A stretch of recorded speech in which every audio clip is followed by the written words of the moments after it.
और मैंने काफी कुछ सीखा है इस्लाम के बारे में। और जैसे मैंने आपको पहले वीडियोस में भी बताया था कि अपना अगर ईमान स्ट्रॉन्ग करना हो, पूरी तरह से मुकम्मल करना हो, तो एक बार मक्का मदीना जरूर जाइएगा। ये लोग मेरी फिक्र मत कीजिए, मेरे 32 टुकड़े होंगे, मेरे 36 टुकड़े होंगे, मुझे फ्रिज में रखा जाएगा, आप लोग फिक्र मत कीजिए। अल्लाह ताला ने जैसी मौत लिखी होगी वैसी मौत मुझे मिल जाएगी। अस्सलामु अलैकुम वरहमतुल्लाहि वबरकातुहू। उम्मीद करता हूँ कि आप हजरात आफियत, खैरियत और ईमान की सेहत और सलामती के साथ होंगे। अल्लाह सुबहान व तआला ऐसे आप खुश और ईमान की सलामती के साथ रखे। दोस्तों, मैं आज आपके लिए एक बहुत ही लुत्फ़ अंदोज़ और इंटरेस्टिंग वीडियो लेकर हाजिर हुआ हूँ, जिसमें मैं आपको दिखाऊंगा कि एक गैर मुस्लिम बहन ने इस्लाम कबूल कर लिया है और वो किस तरीके से अपनी दास्तान अपनी ज़बान से आवाम को सुना रही है। तो दोस्तों, और साथ में सुनेंगे डॉक्टर जाकिर नाइक को भी। एक बहन ने उनसे भी इस तरह का सवाल किया है कि आखिरकार तमाम रिलीजन वाले खुश रहते हैं, तो इस्लाम को एक गलत नज़रिए से लोग क्यों देखते हैं, इसकी क्या वजह है। तो दोस्तों, वीडियो बहुत ही इंटरेस्टिंग है, बस आप मेरे साथ बने रहे वीडियो आखिर तक। अगर आप हमारे चैनल पर नए हो तो कीजिए चैनल को सब्सक्राइब और साथ में हमारे वीडियो को लाइक और शेयर करना हरगिज़ न भूलिए। तो चलिए, आज आपका वक्त ज़ाया ना करते हुए आज का टॉपिक शुरू करते हैं।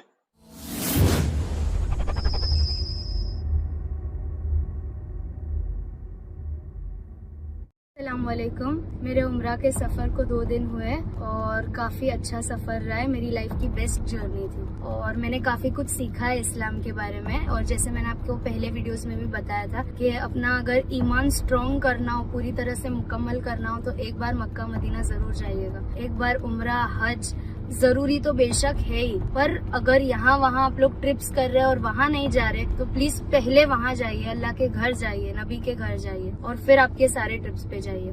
मुझे 2-3 चीजों के बारे में बात करनी थी। जो कमेंट्स आते हैं, मतलब मैं वीडियो अपलोड नहीं कर पाई, ना ज्यादा कमेंट्स पे गौर कर पाई, पर वो जो नोटिफिकेशंस आती है ना, उसमें पॉजिटिव कमेंट्स होती है, नेगेटिव कमेंट्स होती है। तो उसमें जो कुछ लोग जो इस्लाम को बिल्कुल नहीं जानते, जो 2-3 पिक्चर देख के उनको पता चल जाए, उनको ऐसा लगता है कि मुझे इस्लाम के बारे में सब कुछ पता चल गया, तो पहले तो ये गलत बात है, क्योंकि जो पिक्चर आजकल बन रही है उसका फैक्ट से कोई लेना देना नहीं है। मैं आपको बताती हूँ जो कमेंट्स आए मुझे। एक हलाला कर लिया, इस्लाम एक्सेप्ट कर लिया तो अब हलाला हो गया। आप जानते हैं हलाला का मीनिंग क्या होता है? आपको पता है क्या होता है? इस्लाम को, है ना, आप जानते ही नहीं है तो आपको कोई राइट नहीं बनता कि उसके वर्ड्स यूज करें। अगर मैं किसी चीज से अग्री नहीं करती, अगर मैं किसी पर्टिकुलर रिलीजन से अग्री नहीं करती, तो मैं उसमें बिल्कुल इंटरफेयर नहीं करूंगी, ना मैं उन लोगों के वीडियोस देखूंगी जो उन चीजों से जुड़े हुए लोग हैं। तो अगर आप कोई रिलीजन पसंद नहीं करते, अगर आप कोई रिलीजन अग्री नहीं करते, तो आप उस इंसान के वीडियोस क्यों देख रहे हैं पूरे? आप उनकी बातें क्यों सुन रहे हैं? और आप लोग मेरी फिक्र मत कीजिए, मेरे 32 टुकड़े होंगे, मेरे 36 टुकड़े होंगे, मुझे फ्रिज में रखा जाएगा, आप लोग फिक्र मत कीजिए। अल्लाह ताला ने जैसी मौत लिखी होगी वैसी मौत मुझे मिल जाएगी। आप लोग क्यों फिक्र कर रहे हैं? और ऐसे काम करता कौन है जिनके दिमाग में ऐसे ख्याल आते हैं? जो ईमान वाले लोग होते हैं ना, जो सच्चे मुसलमान होते हैं, वो इतना सा किसी को नाखून भी चुभता है ना तो भी उसकी तुरंत माफी मांग लेते हैं। रात को सोने से पहले हर गुनाहों की तौबा कर लेते हैं, जो उन्होंने किए है उसके भी तौबा करते हैं, जो अनजाने में किए उसकी भी तौबा करते हैं। तो ये सारे जो खुराफती आपके दिमाग में ख्याल है ना कि मेरे कितने टुकड़े होने वाले, वो ख्याल आप आपके पास रखिए। अगर आपको कोई रिलीजन समझ में नहीं आता तो आप मेहनत मत कीजिए, क्योंकि अल्लाह ने आपको वो हिदायत दी ही नहीं है, आपके नसीब में ईमान है। मेरा नाम डॉक्टर श्वेता है और मैं कटिहार से बिलोंग करती हूँ। और मैं जाकिर साहब से पूछना चाहूँगी कि मैंने 10 साल से पीस टीवी देख रही हूँ और मुझे खुशी है कि आज मैं उनसे रूबरू हो रही हूँ। और सबसे पहला सवाल ये है कि ऊपर वाला जब सबको, चाहे वो हिंदू हो, मुस्लिम हो, सिख हो, ईसाई हो, सबको बनाया, तो फिर सबसे ज़्यादा मुस्लिमों को क्यों हिकारत की निगाह से अदर्स रिलीजन्स वाले देखते हैं? रीजन क्या है?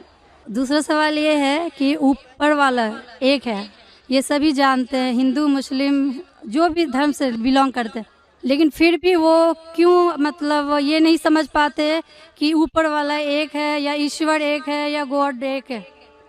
क्यों कन्फ्यूजन में वो अपनी ज़िंदगी बिताते रह जाते हैं? बहन के 2 सवाल है। सवाल के पहले उन्होंने कहा कि वो पीस टीवी 2006 से देख रहे हैं और टेलीविज़न पे मुझे और कई सालों पहले से देख रहे हैं। उनका सवाल है कि बाकी लोग मुसलमान को ऐसी गलत नज़र से क्यों देखते, ये पहला सवाल। और दूसरा सवाल कि सब मज़हब वाले जब जानते खुदा एक है तो एक खुदा में क्यों नहीं मानते। इनके दो सवाल है। बहन, पहला सवाल जो आपका था कि लोग मुसलमान को गलत नज़र से क्यों देखते हैं, इसकी मेन वजह है, जैसे मैंने पहले कहा, वो है मीडिया। आज मीडिया, जैसे मैंने कहा, सबसे ताकतवर टूल है, सबसे ताकतवर हथियार है।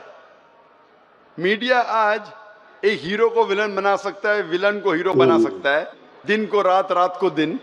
तो ये मीडिया का खेल है, बहुत आसान है। जैसे मैंने कहा ना यूके में क्या हुआ, तो उसी तरीके से आज, पहले जो था अमेरिका को डर था रशिया से, अभी रशिया चली गई। अभी खौफ है इस्लाम से कि अमन फैलेगा तो जो गलत काम कर रहे हैं वो मुमकिन ही नहीं। अगर अमन सब जगह फैलेगा, कुछ लोग नहीं चाहते अमन फैले, क्योंकि अमन जब फैलेगा तो उनके धंधे में नुकसान होगा।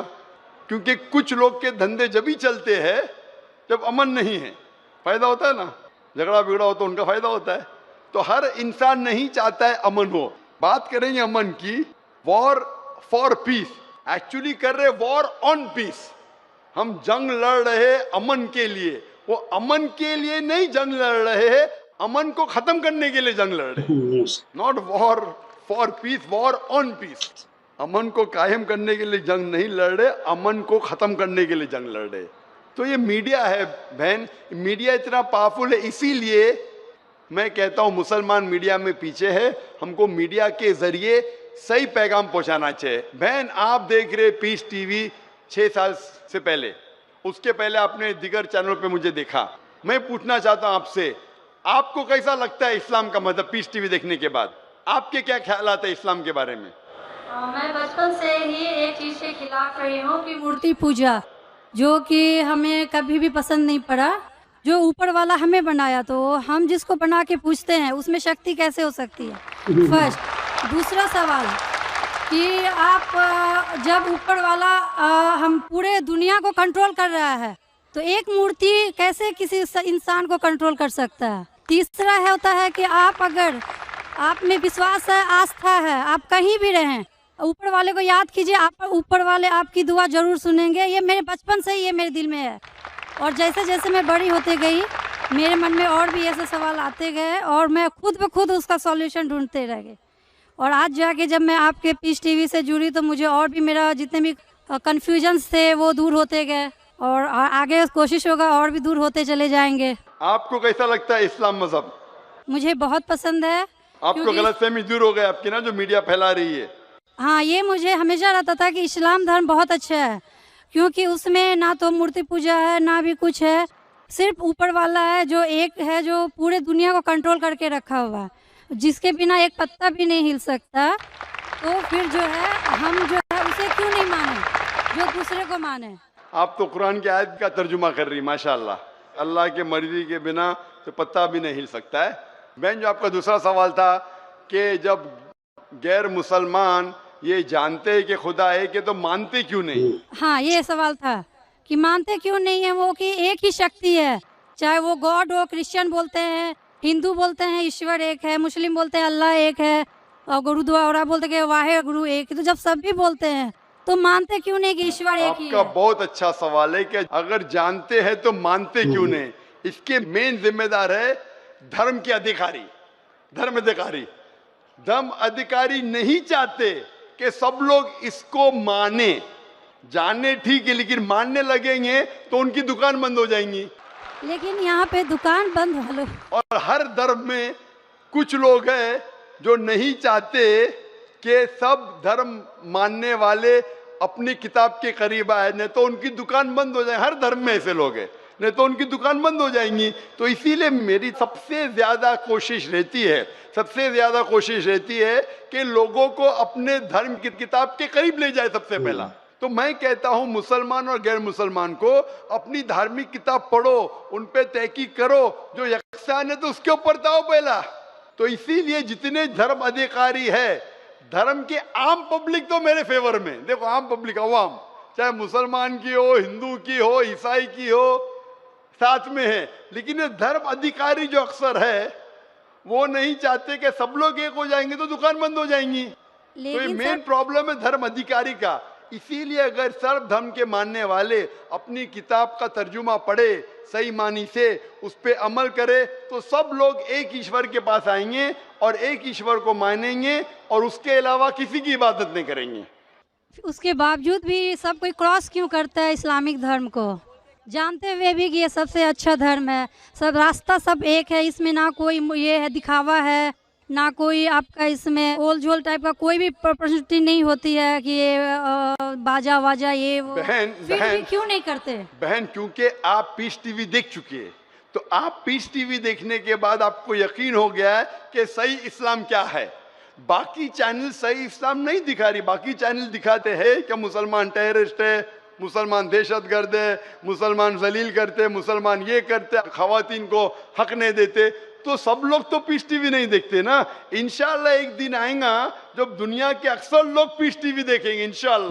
इंशाल्लाह हमारा इरादा है कि पीस टीवी को कम से कम दुनिया की सबसे अहम 10 जबानों के अंदर फैलाए।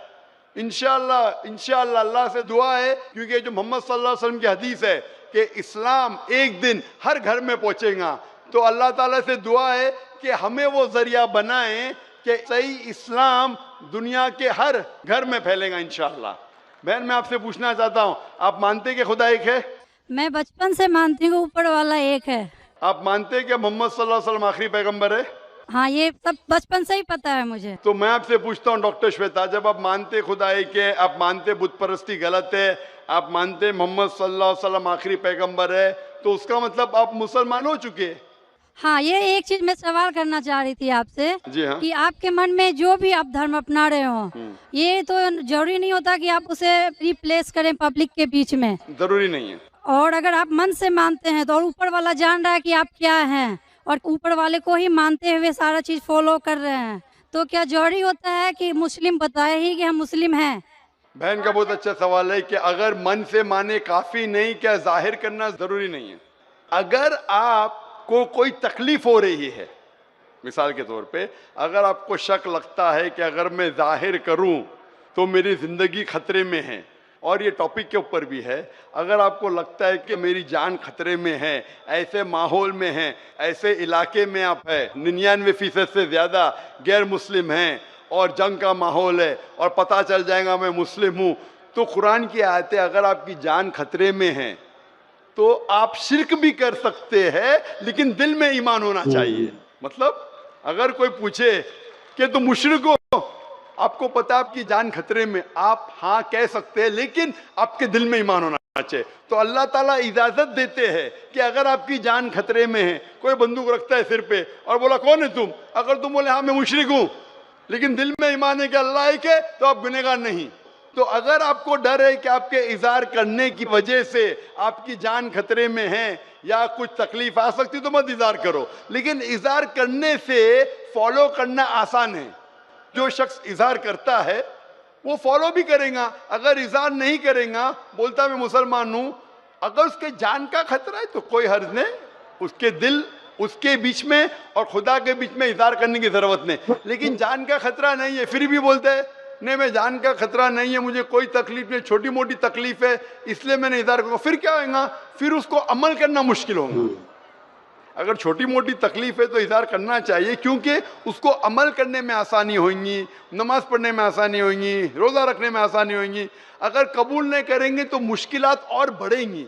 लेकिन अगर मुश्किलात इतनी हैं कि आपको जान का खतरा है, तो आप माइक्रोफोन पे भी नहीं आती थी। मैं भी फील्ड में हो ना बहन, अगर आपको जान का खतरा होता था तो माइक्रोफोन पे आके आप बोलती भी नहीं थी कि मैं बुत परिस्थिति के खिलाफ हूँ, मैं खुदा में मानती हूँ। जब इतना बोल दिए तो मुझे यकीन है आपके जान का खतरा नहीं है।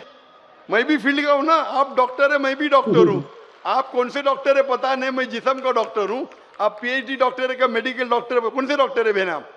डेंटिस्ट है, माशाल्लाह करीब पेशा है। मैं मेडिकल डॉक्टर एमबीबीएस हूँ, आप डेंटिस्ट है।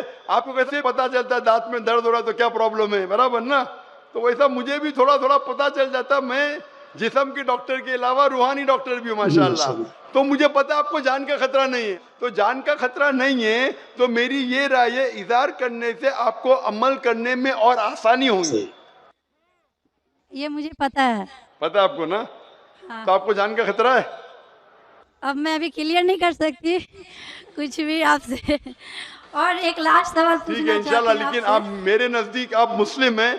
इंशाल्लाह अल्लाह आपको और हिदायत दे जानने के लिए और अमल करने के लिए भी। दोस्तों, जिस बंदे ने कलमा अशहदु अल्ला इलाहा इल्लल्लाह व अशहदु अन्ना मुहम्मद रसूलुल्लाह कह दिया हो, उसने अपनी जान को अल्लाह के सपुर्द कर दिया है। जैसे हज़रत एक सहाबी थे, उन्होंने जब नबी पैगम्बर अलैहिस्सलाम के सामने रखी कि मैं मुसलमान हूँ, तो पैगम्बर अलैहिस्सलाम ने उनको बताया कि अपने आप अपने ईमान को छिपा लो, क्योंकि जान ख़तरा है यहाँ पर। तो उनकी जान को ख़तरा था, मगर ईमान का तकाज़ा दिलों के अंदर इतना बढ़ गया और ईमान उनका इतना मजबूत हो गया कि जब ये कलमा हक़ है तो फिर मैं क्यों ना इन लोगों के सामने इसे दोहराऊँ। उन्होंने वो कलमा पढ़ा और जिनकी वजह से उन्हें मुसीबत हुई, लेकिन वो मुसीबत उनके लिए आसान था क्योंकि ईमान उनका मजबूत था। तो जिस बंदे का ईमान मजबूत हो जाता है, उसकी जान की परवाह किए बगैर वो अपने आप को कुर्बान कर देता है। मगर फिर भी इस्लाम ने अथॉरिटी दी है कि अगर बंदा चाहे तो वहाँ पर शिर्क भी कर सकता है, मैं मुशरिक हूँ ऐसे कह सकता है। दोस्तों, इस तरह की इजाज़त इस्लाम में देती है। इस्लाम किसी को थोपा नहीं जाता, इस्लाम तो दिलों से कबूल किया जाता है। बस दोस्तों, आज के लिए इतना ही काफ़ी। वीडियो लाइक और शेयर करना हरगिज़ ना भूलें। अगर चैनल पर नए हो तो सब्सक्राइब भी कर लीजिए ताकि आपकी मोहब्बत हमें बरकरार मिलती रहे और हमारा हौसला बढ़ता रहे। तो दोस्तों, दीजिए अपने भाई को इजाज़त। अल्लाह हाफ़िज़।